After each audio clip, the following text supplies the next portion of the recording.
Richard, I want to just get you to weigh in on Kamala Harris officially saying that she is running for the presidency, doing this on Good Morning America this morning. Of course, on this day every year that we honor Dr. Martin Luther King Jr. She's the daughter of immigrants from Jamaica and India and has quite quickly made a name for herself in the Senate. But it's going to be a crowded field, my friend. Oh, it's going to absolutely be a crowd. It's going to be like church on Easter, I tell you. But here's the thing. Church on Easter is good for the Democratic Party for a couple of reasons. One, I think just like we saw the Republicans do in the last cycle, is you get a chance to talk about your ideals. What ideals work for the country? Where is your base? Where are the American people? And really having a conversation with the American people. So I'm happy to see a crowded field. I actually agree with Herman on the ideal of not running as an independent. I mean, that is a huge, huge, huge operation. You have to get signatures in all 50 states. You don't have a party infrastructure to help you do some of that work. You don't have field soldiers. Like, you have a lot of work to do, and it's going to cost you billions of dollars. Yeah, I'm kind of actually curious as to why he went, because he has described himself publicly numerous times as a lifelong Dem. So I don't know if he just wants control of his own campaign. I mean, to the point about the money, he's worth north of $3 billion. So, I mean, he could even, spend a couple $100 million and probably, if that's a goal and a dream, I guess it's worth it. But it is curious, or I'm kind of curious as to why he wouldn't. So here's a question for you, Mr. Cain. I mean, is it not possible that he's running to get ideals out there? I mean, when you ran, you got ideals out there as well into the party infrastructure, and maybe that's why he's running. I'm going to use my money and get my ideals out to the marketplace via a presidential campaign. It could be, but I don't know for sure. However, I haven't heard any of his ideas or any of his ideals that would capture the public. And allow me to come in on Kamala Harris very quickly. Yes. Kamala Harris would be one of the crowded field of socialists. That's all they are.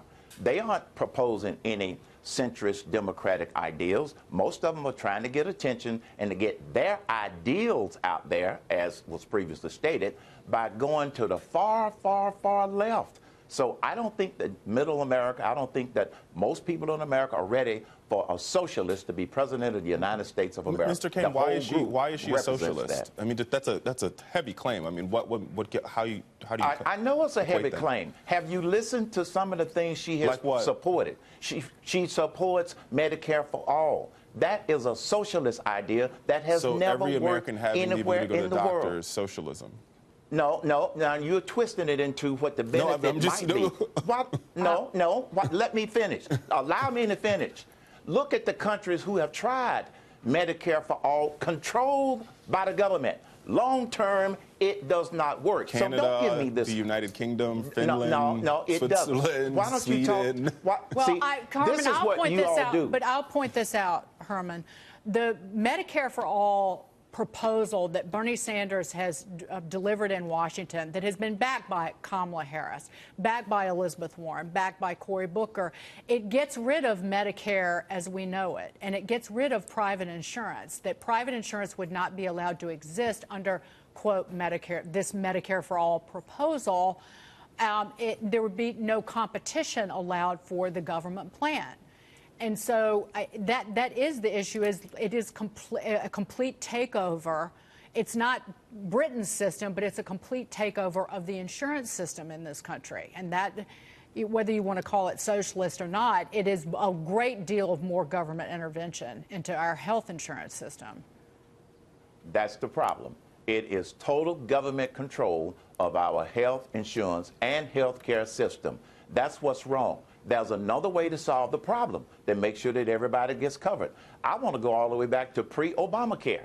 The building had a leak in the roof. 20% of the people needed coverage. 80% of the people were just fine with the coverage that they were getting through their employer or individually. But the Democrats decided to blow up the whole system, and now it is in shambles. Well, and now the alternative is, allow me to finish. Now the alternative is, let's just do government-controlled Medicare for all. You can point to these other countries, but people never talk about the people that are suffering because of this government-controlled health care.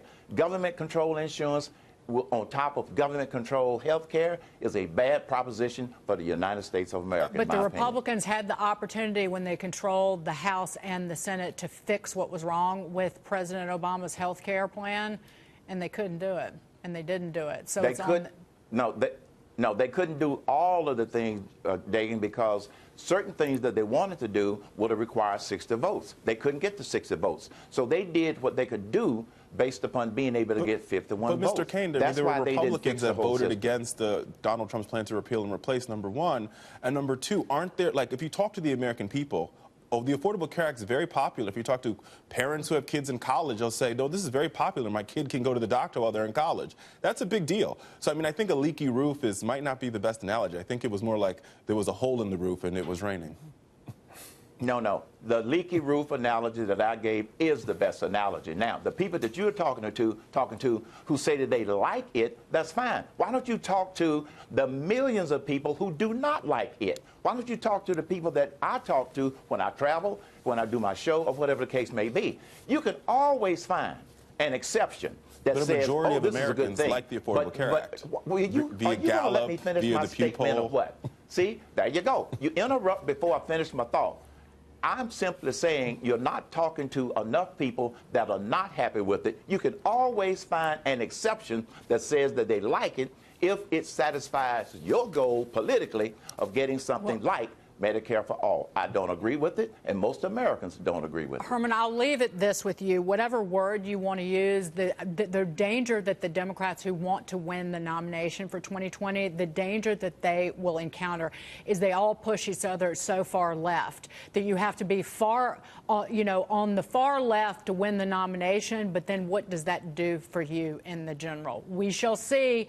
Kamala Harris definitely running for the nomination. Right. That field is going to get a lot more crowded, and we expect you back to weigh in on it, sir. Good to see you. Be happy to. Thank you. Herman Cain. Thank you. Take care.